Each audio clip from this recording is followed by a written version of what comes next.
Hey, what's going on, guys? It's Ricky here with Tech Solutions. I have my business partner, Nick Palladino, who is really big on long-term rentals and actually has a short-term rental. I'm currently turning one of my long-term rentals into a short-term rental, which is considered to be an Airbnb.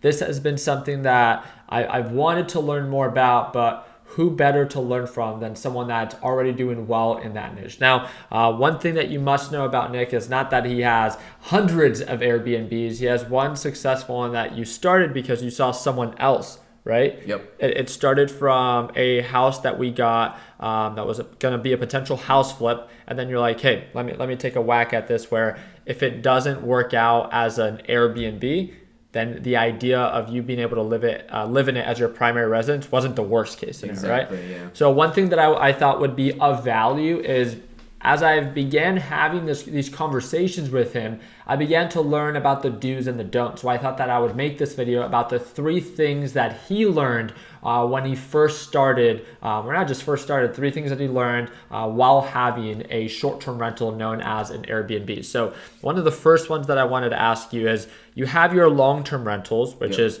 12-month leases, you have student leases, and you have this one short-term rental. What is the difference in revenue monthly?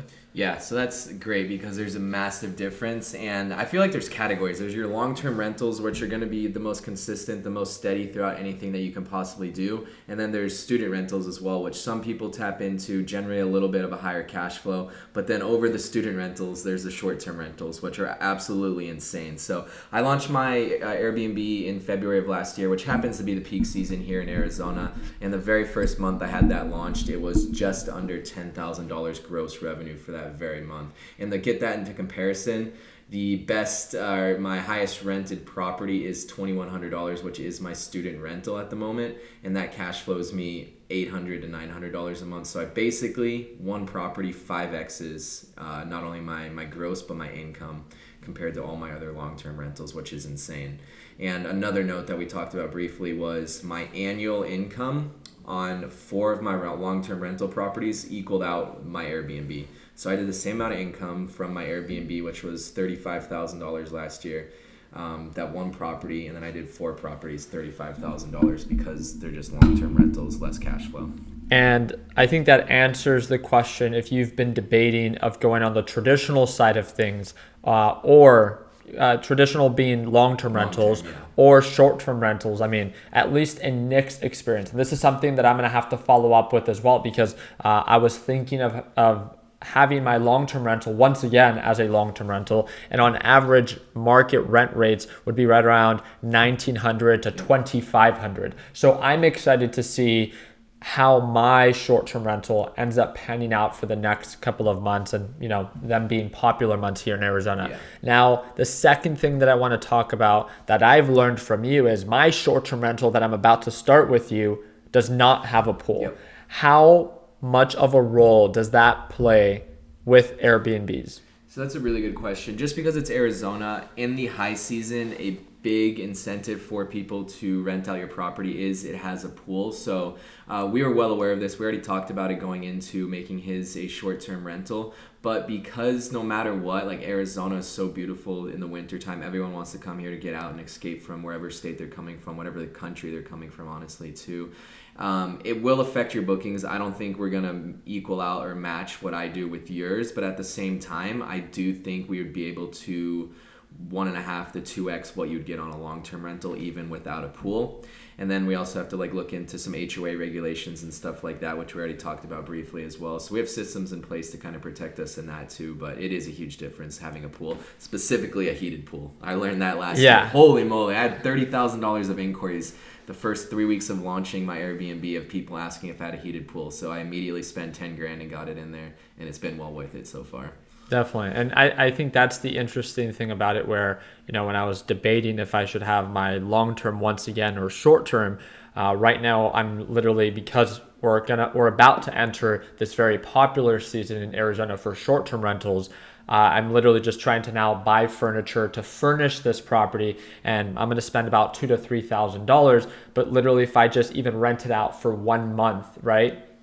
I could break even. I can probably bring in $5,000, and in comparison, I would have normally have just brought in $2,000. So worst case scenario, I'll break even, and at least I'll be able to test the waters. Now, one of the last things that I want to ask you is, it's kind of a daunting experience, right? For someone that wants to get into Airbnbs, but then they're debating whether they should manage it themselves, right? Because they don't really know what to do, or to actually hire someone to take 15 to 25%. So in your opinion, do you think that someone should pay for someone else to manage it, or for you to be able to manage it yourself if it's your first Airbnb? That's a great question. So I can say the same thing about long-term rentals, and maybe this is just me, but I always say test the waters first. Try it out first. Give it a month or two, even 3 months, and see, is it stressful? Is it too much work? Are you too occupied? Is your mind too occupied with doing all the everyday stuff, the ins and outs of messaging, setting up your cleaners,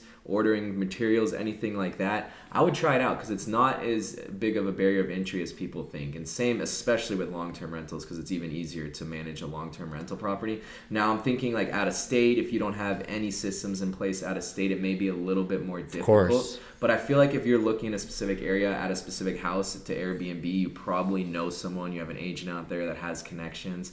So I would say certainly try it out on your own. And like you said, it's usually 20 to 25% off the top, which is a huge number. At the end of the year, for me, if I didn't do it myself, that would have been a $7,000 to $8,000 loss that I would have taken on it, and I have no problems. Yeah, I mean, it's less than an hour a week for me on pretty much everything, all my rental properties. Now, there's two things I want to share about Nick. First off, he is a problem solver. So if you're someone that really doesn't like to dedicate the time to do it yourself, this is why I personally, although I'm a problem solver in specific areas, I do not want to deal with managing my own rental due to just what I view as opportunity cost. I would rather spend time with my family in the simplest way. This is where I'm actually hiring Nick to manage my Airbnb, as he has the experience, and I don't mind missing out on 10, 15, or even 25% of what Airbnb would potentially pay me. So that's the route that I'm taking. That's a good point. That's a very good so point. I just want to make sure that it's understood that there's nothing wrong if you have the time, but if you're someone that, like you said, is out of state, or you don't necessarily want to dedicate the time to that,